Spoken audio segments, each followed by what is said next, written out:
ഒരു നല്ല ഭാര്യ എന്ന് വെച്ചാൽ നമ്മളൊക്കെ വിചാരിച്ചു വെച്ചിരിക്കുന്നത് ഭർത്താവ് പറയുന്നത് എന്താണോ അതിൽ മറുചോദ്യങ്ങളൊന്നും ഇല്ലാതെ അങ്ങനെ തന്നെ അനുസരിക്കുന്നവൾ എന്നാണ്. ശരിക്കും അങ്ങനെയാണോ? നമ്മൾ ചരിത്രത്തിലേക്കൊന്ന് നോക്കിക്കഴിഞ്ഞാൽ പ്രവാചകൻ സല്ലല്ലാഹു അലൈഹി വസല്ലമ തൻ്റെ ഭാര്യമാർക്ക് നൽകിയ ഒന്നാമത്തെ അവകാശം എന്താണെന്നറിയോ? അഭിപ്രായ സ്വാതന്ത്ര്യമാണ്. റസൂലുള്ള പറയുന്ന കാര്യങ്ങളോട് വിയോജിക്കാനും സ്വന്തം നിലപാടുകൾ തുറന്നു പറയാനൊക്കെ ആ പത്നിമാർക്ക് അനുവാദം ഉണ്ടായിരുന്നു.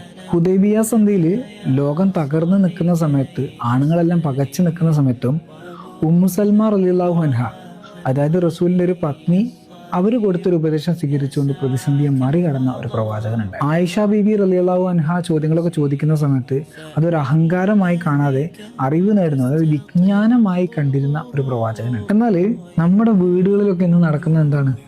ഒരു പെണ്ണെങ്ങാനും തിരിച്ച് സംസാരിച്ചാൽ അവൾ അഹങ്കാരിയായിട്ട് മുദ്രകുത്തപ്പെടുകയാണ്. അവൾക്ക് പറയാനുള്ള കാര്യങ്ങൾ അവൾ ശബ്ദമുയർത്തിക്കൊണ്ടെന്ന് പറഞ്ഞു കഴിഞ്ഞാൽ അത് കുടുംബത്തിന്റെ തകർച്ചയായിട്ടൊക്കെ കാണുന്ന ആളുകളാണ്. എനിക്ക് എല്ലാവരോടും പറയാനുള്ളൊരു കാര്യം, നമുക്ക് വേണ്ടത് ഒരിക്കലും ഒരു അടിമകളെ അല്ല, മറിച്ച് വ്യക്തിത്വമുള്ള നല്ല പങ്കാളികളെയാണ്. ഓരോ ആളുകളും നമ്മൾ പറയുന്ന കാര്യങ്ങളിൽ വിയോജിപ്പുകൾ ഉണ്ടെങ്കിൽ ആ വിയോജിപ്പുകളെ റെസ്പെക്റ്റോടുകൂടി കേൾക്കാൻ കഴിയുന്നവനാണ് യഥാർത്ഥ പുരുഷൻ എന്ന് പറയുന്നത്.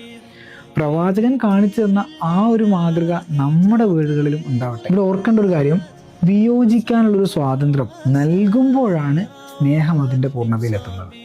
ഞാൻ Fayis Lucky, your life designer. നിങ്ങളുടെ മാറ്റം ഇവിടെ തുടങ്ങട്ടെ.